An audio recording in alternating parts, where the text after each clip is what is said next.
So we'll choose this file, click submit, and oh, okay, maybe not. Yeah, it'll be 17. Sorry.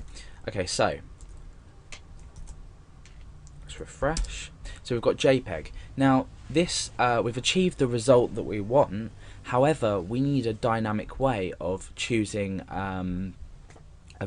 this extension, because we're not always going to rely on knowing how many characters the file name is.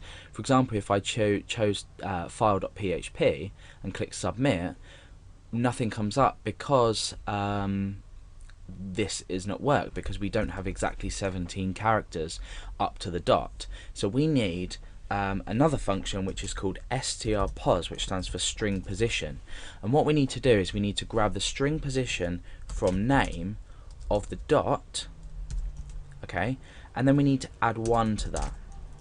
The reason we need to add 1 to that is because we're looking for the position of the dot, and then after that, meaning 1 after that, we need to take, and that will be the j.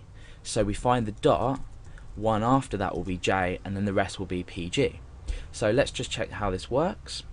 Remember, we selected this image file first and we click submit, so that seemed to return everything correctly. Now let's choose the file.php, click submit, and you can see that it's given us PHP.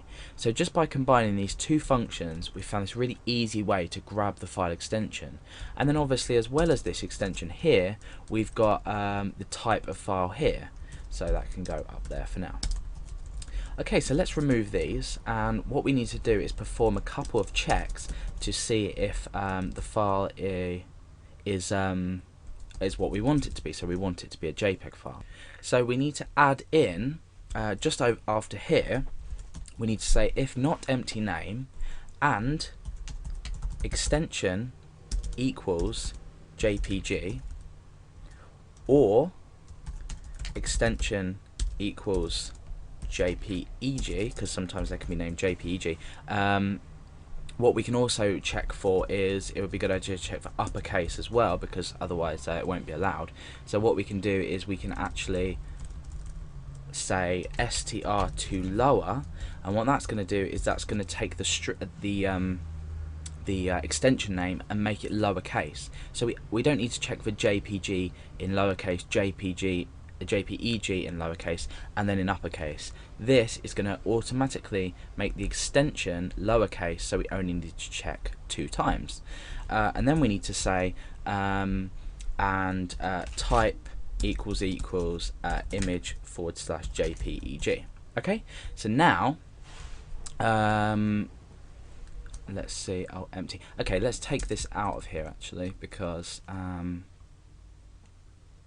yeah, let's take that out of there, and we'll create a new if statement down here. So if, and we can paste that in there. Let's just get rid of that and that there, so it's nice and tidy. So if the extension equals JPEG, or the extension equals JPEG, and the type equals image JPEG, then we process this. So let's just indent that so we look neat. Let's just check where that's going to end. That one ends there, that one ends there. Okay, so let's just indent that. Okay, so we've performed a check now, and then we're obviously going to add an else on there. So echo file must be JPG, JPEG. Okay, so let's give it a test. Let's choose a file. We're going to choose this Nicola Worsley file. Click submit. Pass error on line 11. So let's go and debug this. So 11 if empty. Oh, there we go. We're missing another bracket on there. That was me messing around. So let's refresh the page. Oh, and 13 as well. Okay, should be there. So let's check what's wrong here. It would be 1 missing on there. So I'm missing out all my brackets. Okay, so that's uploaded. So let's go and check that. That might have just overwritten that file again. Yeah, so it has. Let's just delete these actually, so we can keep an eye on what's happening and what's not. So let's just star in there. Let's just delete these files here. Click yes. Okay, so as far as we going now, there's nothing in here. So let's try and upload our image file again. So choose file.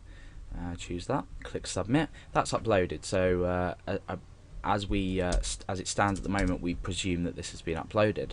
So I'm going to click on upload. Yeah, it's there and everything's worked. Now let's go and try and upload a PHP file and see what happens. Submit. File must be jpg/jpeg. So now you can see how we've used these two methods of security. We're first of all checking our custom extension, which we've taken from the name, and the original type of the file, and we've checked for that. So we're checking that the file exists. And now obviously you can add in more logical operators to check for different types of file, but there is actually an easier way to do that using arrays. So we'll do that probably later on.